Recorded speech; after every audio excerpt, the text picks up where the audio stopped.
And now, Mr. President, the floor is yours to give your Nobel lecture.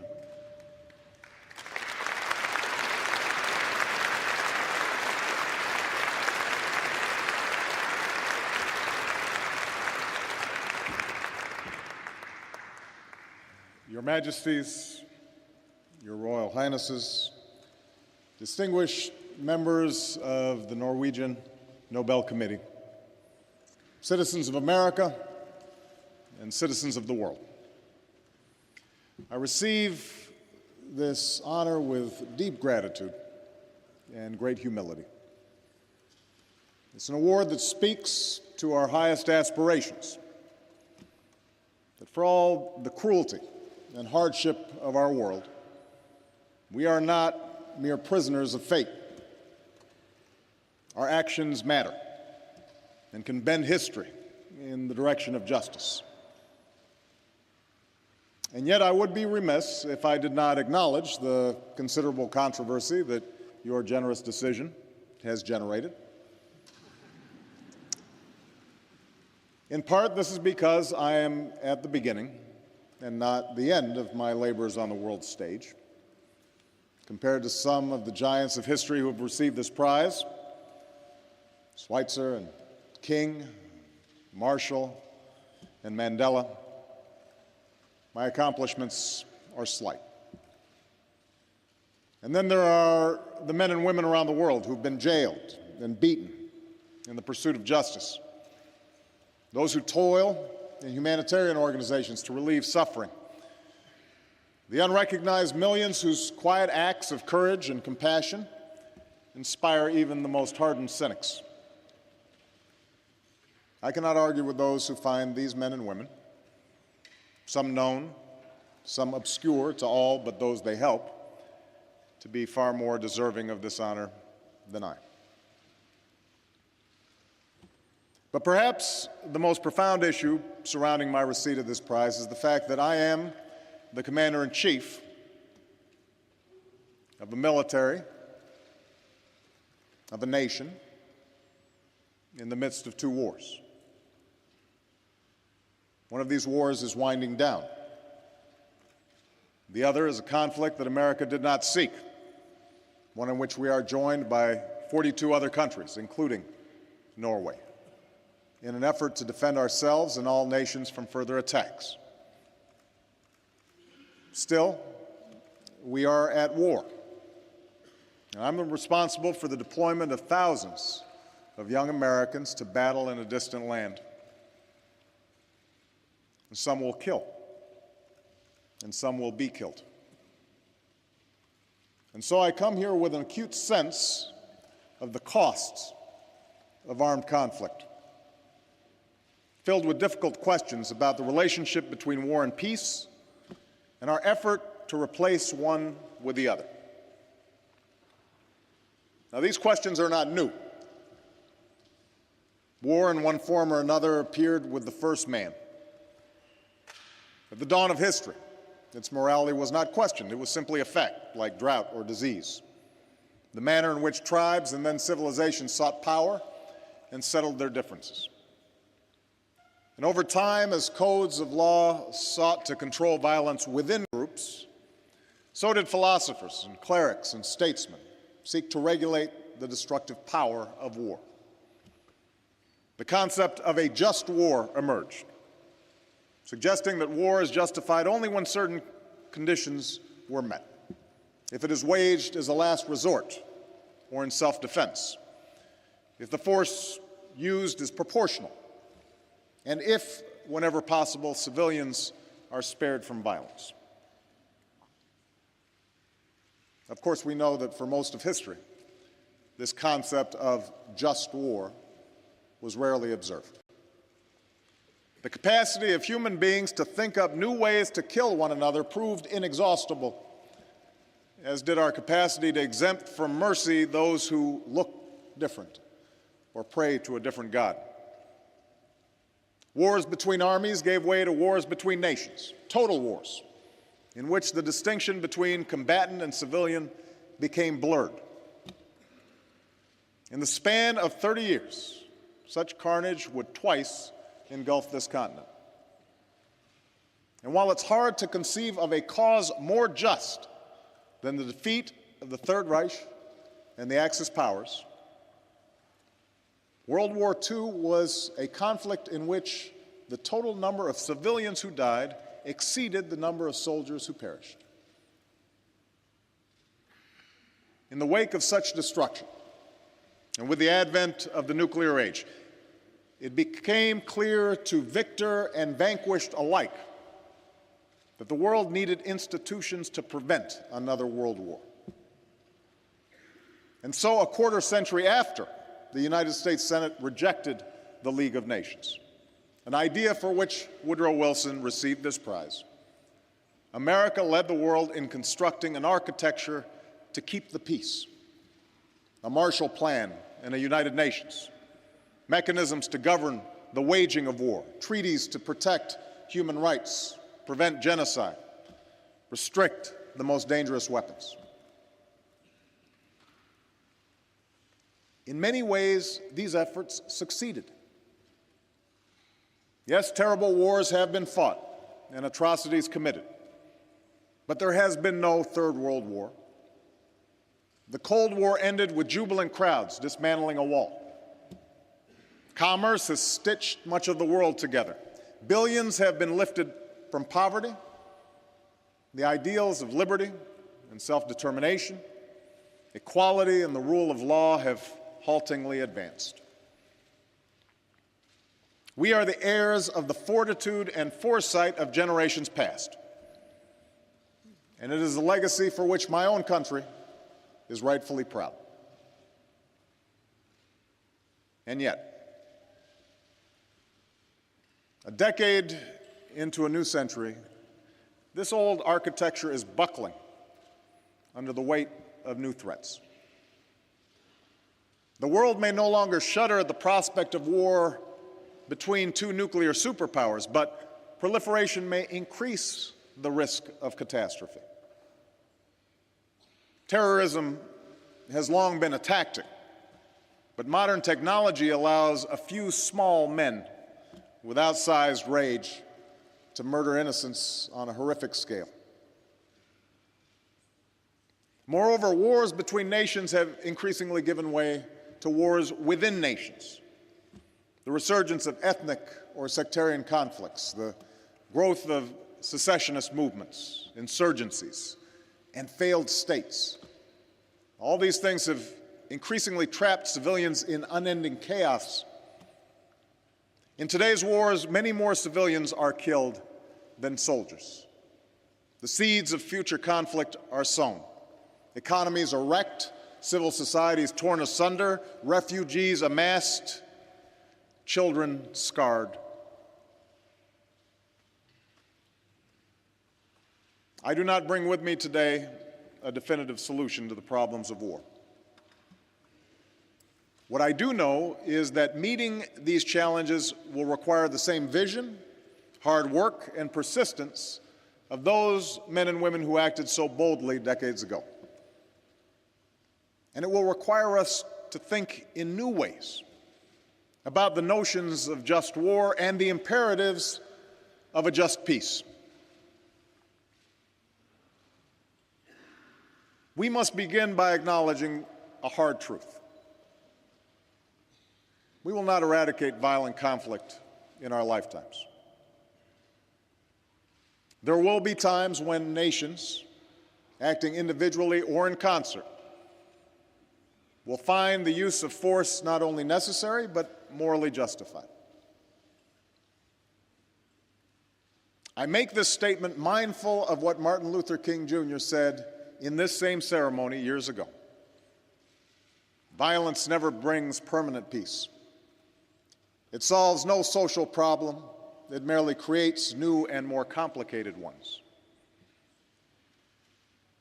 As someone who stands here as a direct consequence of Dr. King's life work, I am living testimony to the moral force of nonviolence. I know there's nothing weak, nothing passive, nothing naive in the creed and lives of Gandhi and King. But as a head of state, sworn to protect and defend my nation, I cannot be guided by their examples alone. I face the world as it is and cannot stand idle in the face of threats to the American people. For make no mistake, evil does exist in the world. A nonviolent movement could not have halted Hitler's armies. Negotiations cannot convince al-Qaeda's leaders to lay down their arms. To say that force may sometimes be necessary is not a call to cynicism, it is a recognition of history, the imperfections of man, and the limits of reason. I raise this point. I begin with this point because in many countries there is a deep ambivalence about military action today, no matter what the cause. And at times this is joined by a reflexive suspicion of America, the world's sole military superpower. Yet the world must remember that it was not simply international institutions, not just treaties and declarations, that brought stability to a post-World War II world.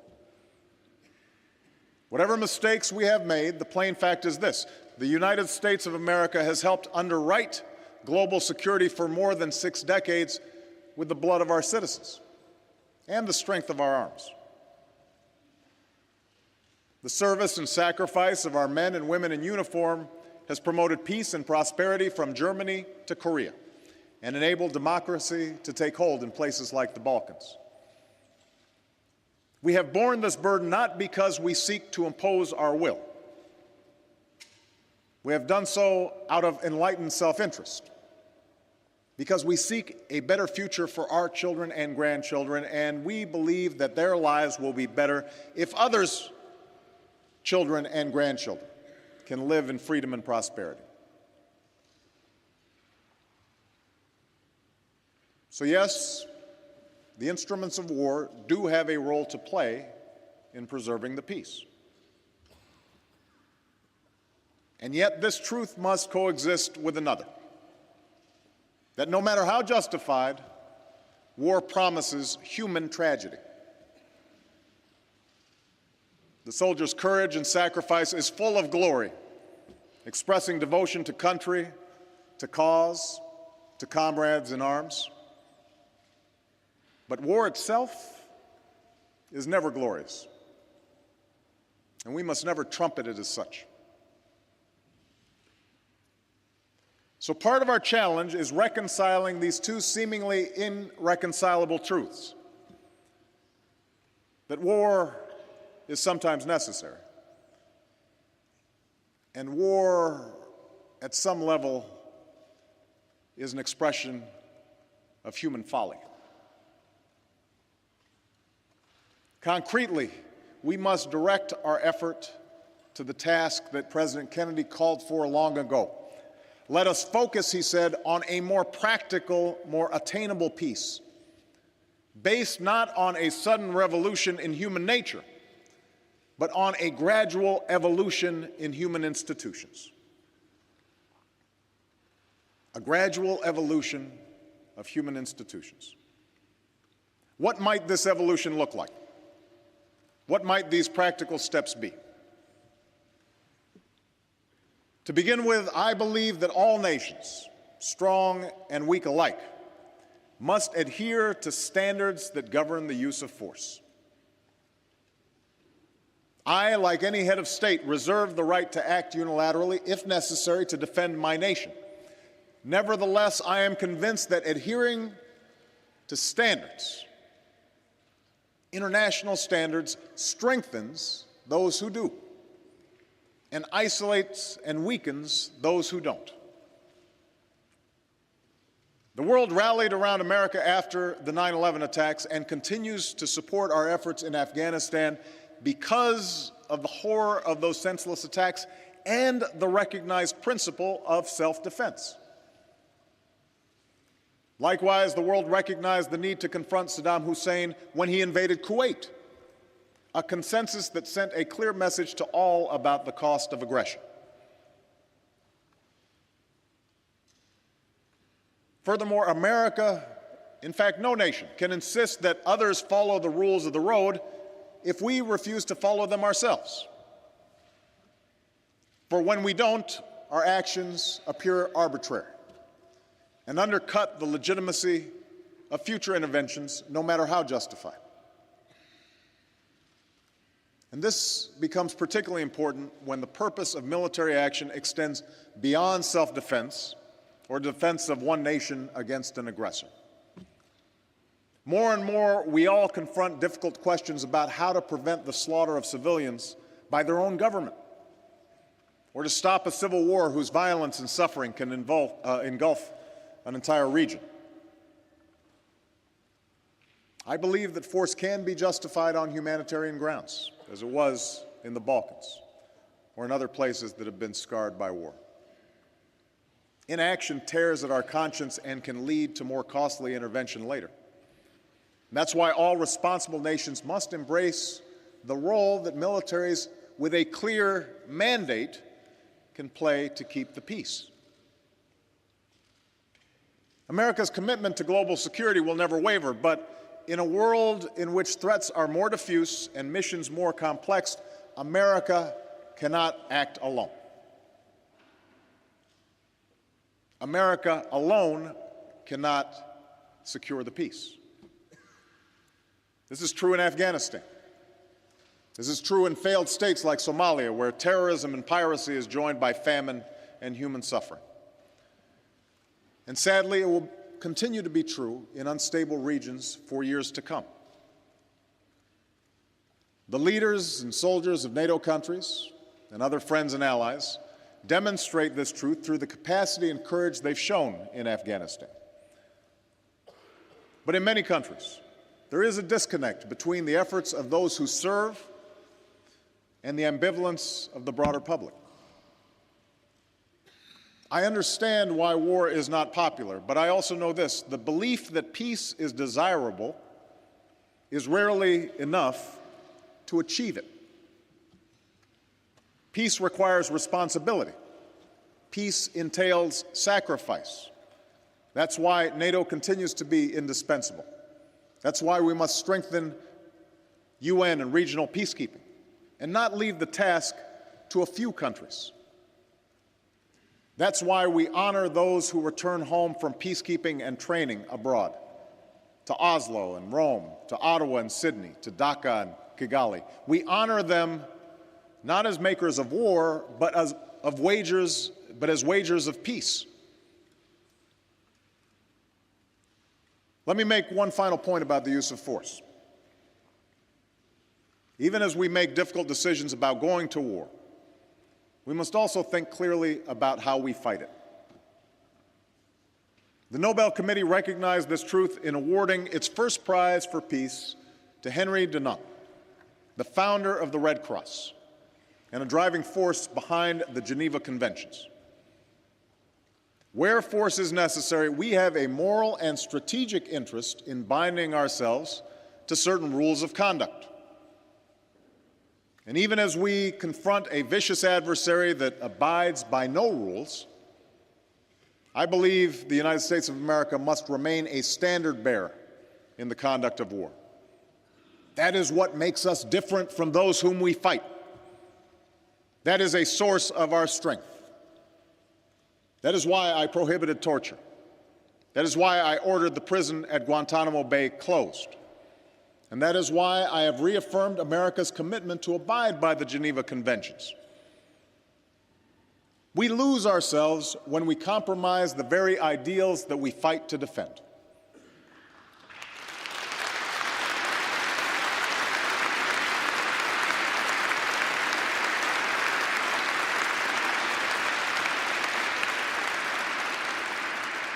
And we honor those ideals by upholding them, not when it's easy, but when it is hard.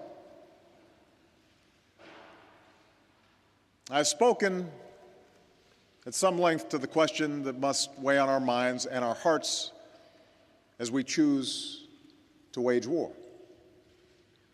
But let me now turn to our effort to avoid such tragic choices and speak of 3 ways that we can build a just and lasting peace. First, in dealing with those nations that break rules and laws, I believe that we must develop alternatives to violence that are tough enough to actually change behavior. For if we want a lasting peace, then the words of the international community must mean something. Those regimes that break the rules must be held accountable. Sanctions must exact a real price. Intransigence must be met with increased pressure, and such pressure exists only when the world stands together as one. One urgent example is the effort to prevent the spread of nuclear weapons and to seek a world without them. In the middle of the last century, nations agreed to be bound by a treaty whose bargain is clear. All will have access to peaceful nuclear power. Those without nuclear weapons will forsake them, and those with nuclear weapons will work towards disarmament. I am committed to upholding this treaty. It is a centerpiece of my foreign policy. And I'm working with President Medvedev to reduce America and Russia's nuclear stockpiles. But it's also incumbent upon all of us to insist that nations like Iran and North Korea do not game the system. Those who claim to respect international law cannot avert their eyes when those laws are flouted.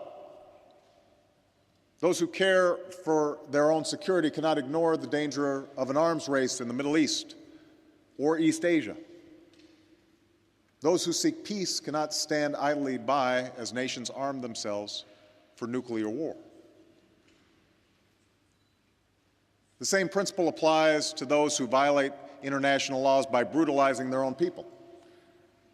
When there is genocide in Darfur, systematic rape in Congo, repression in Burma, there must be consequences. Yes, there will be engagement. Yes, there will be diplomacy. But there must be consequences when those things fail. And the closer we stand together, the less likely we will be faced with the choice between armed intervention and complicity in oppression. This brings me to a second point: the nature of the peace that we seek. For peace is not merely the absence of visible conflict. Only a just peace, based on the inherent rights and dignity of every individual, can truly be lasting. It was this insight that drove drafters of the Universal Declaration of Human Rights after the Second World War. In the wake of devastation, they recognized that if human rights are not protected, peace is a hollow promise. And yet, too often, these words are ignored. For some countries, the failure to uphold human rights is excused by the false suggestion that these are somehow Western principles, foreign to local cultures or stages of a nation's development. And within America, there's long been a tension between those who describe themselves as realists or idealists, a tension that suggests a stark choice between the narrow pursuit of interests or an endless campaign to impose our values around the world. I reject these choices. I believe that peace is unstable where citizens are denied the right to speak freely or worship as they please, choose their own leaders, or assemble without fear. Pent-up grievances fester, and the suppression of tribal and religious identity can lead to violence. We also know that the opposite is true. Only when Europe became free did it finally find peace. America has never fought a war against a democracy, and our closest friends are governments that protect the rights of their citizens. No matter how callously defined, neither America's interests nor the world's are served by the denial of human aspirations.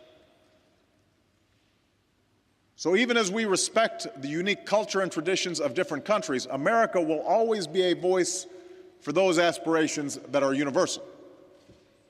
We will bear witness to the quiet dignity of reformers like Aung San Suu Kyi, to the bravery of Zimbabweans who cast their ballots in the face of beatings, to the hundreds of thousands who have marched silently through the streets of Iran. It is telling that the leaders of these governments fear the aspirations of their own people more than the power of any other nation. And it is the responsibility of all free people and free nations to make clear that these movements of hope and history, they have us on their side. Let me also say this: the promotion of human rights cannot be about exhortation alone. At times, it must be coupled with painstaking diplomacy. I know that engagement with repressive regimes lacks the satisfying purity of indignation. But I also know that sanctions without outreach, condemnation without discussion, can carry forward only a crippling status quo. No repressive regime can move down a new path unless it has the choice of an open door. In light of the Cultural Revolution's horrors, Nixon's meeting with Mao appeared inexcusable. And yet it surely helped set China on a path where millions of its citizens have been lifted from poverty and connected to open societies. Pope John Paul's engagement with Poland created space not just for the Catholic Church, but for labor leaders like Lech Walesa. Ronald Reagan's efforts on arms control and embrace of perestroika not only improved relations with the Soviet Union, but empowered dissidents throughout Eastern Europe. There's no simple formula here, but we must try as best we can to balance isolation and engagement, pressure and incentives, so that human rights and dignity are advanced over time. Third, a just peace includes not only civil and political rights, it must encompass economic security and opportunity. For true peace is not just freedom from fear, but freedom from want. It is undoubtedly true that development rarely takes root without security. It is also true that security does not exist where human beings do not have access to enough food or clean water or the medicine and shelter they need to survive. It does not exist where children can't aspire to a decent education or a job that supports a family. The absence of hope can rot a society from within. And that's why helping farmers feed their own people or nations educate their children and care for the sick is not mere charity. It's also why the world must come together to confront climate change. There's little scientific dispute that if we do nothing, we will face more drought, more famine, more mass displacement, all of which will fuel more conflict for decades. For this reason, it's not merely scientists and environmental activists who call for swift and forceful action. It's military leaders in my own country and others who understand our common security hangs in the balance. Agreements among nations, strong institutions, support for human rights, investments in development. All these are vital ingredients in bringing about the evolution that President Kennedy spoke about. And yet, I do not believe that we will have the will, the determination, the staying power to complete this work without something more. And that's the continued expansion of our moral imagination. An insistence that there's something irreducible that we all share.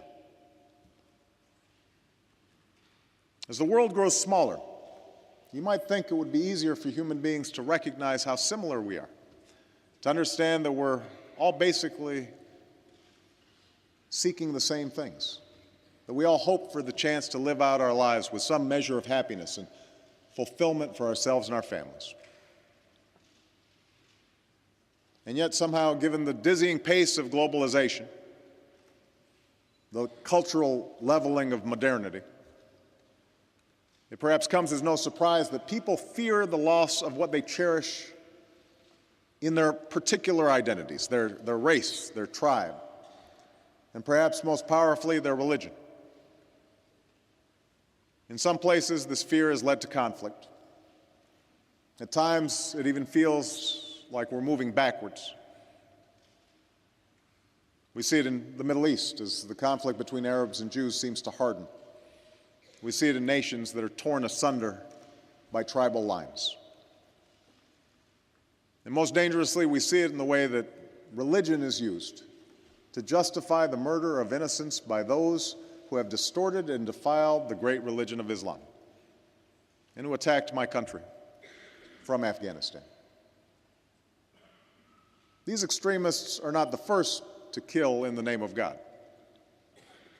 The cruelties of the Crusades are amply recorded. But they remind us that no holy war can ever be a just war. For if you truly believe that you are carrying out divine will, then there is no need for restraint, no need to spare the pregnant mother, or the medic, or the Red Cross worker, or even a person of one's own faith. Such a warped view of religion is not just incompatible with the concept of peace, but I believe it's incompatible with the very purpose of faith. For the one rule that lies at the heart of every major religion is that we do unto others as we would have them do unto us. Adhering to this law of love has always been the core struggle of human nature. For we are fallible. We make mistakes and fall victim to the temptations of pride and power and sometimes evil. Even those of us with the best of intentions will at times fail to right the wrongs before us. But we do not have to think that human nature is perfect for us to still believe that the human condition can be perfected. We do not have to live in an idealized world to still reach for those ideals that will make it a better place. The nonviolence practiced by men like Gandhi and King may not have been practical or possible in every circumstance, but the love that they preached, their fundamental faith in human progress, that must always be the North Star that guides us on our journey. For if we lose that faith, if we dismiss it as silly or naive, if we divorce it from the decisions that we make on issues of war and peace, then we lose what's best about humanity. We lose our sense of possibility. We lose our moral compass. Like generations have before us, we must reject that future. As Dr. King said at this occasion so many years ago, I refuse to accept despair as the final response to the ambiguities of history. I refuse to accept the idea that the isness of man's present condition makes him morally incapable of reaching up for the eternal oughtness that forever confronts him. Let us reach for the world that ought to be,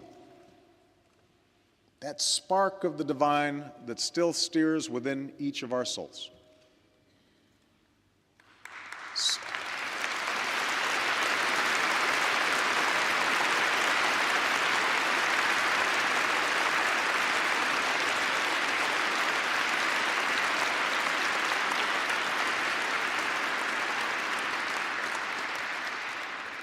Somewhere today,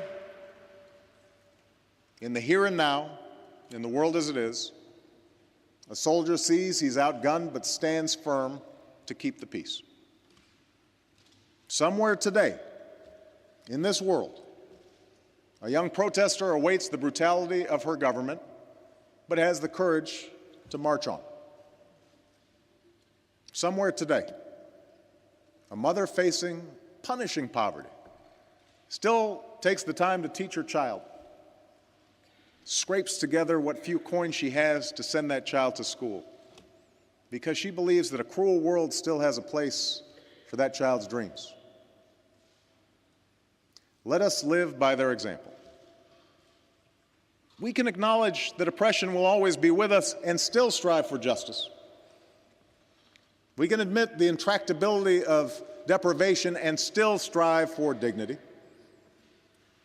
Clear-eyed, we can understand that there will be war and still strive for peace.